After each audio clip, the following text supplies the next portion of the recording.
POCSO અન્વયે Shehera police મથકે સગીરાના પિતા ફરિયાદના આધારે ગુનો નોંધવામાં આવ્યો છે.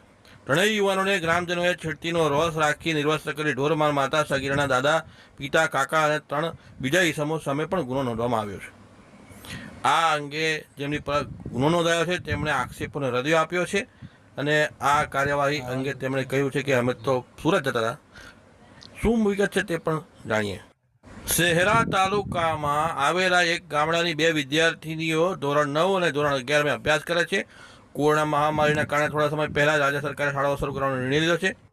આ બંને વિદ્યાર્થીનીઓ અભ્યાસ અર્થે શાળાએ ગઈ હતી અને બપોરના 12 વાગે શાળા છૂટતા પોતાના ઘરે આવતી હતી. તે સમયે જંગલ વિસ્તાર પાસે આવેલા માર્ગે પસાર થતા તે વખતે શહેરા તાલુકાના વિજાપુર ગામનો અનિલ ઉર્ફે ઈનો રતિલાલ લુહાર, મીઠાલી ગામના નીતેશ વિનોદભાઈ રાવત અને જીતેન્દ્ર દ્વારા ધોરણ 9માં અભ્યાસ કરતી 14 વર્ષીય સગીરા પાસે મોબાઈલ નંબરની માંગણી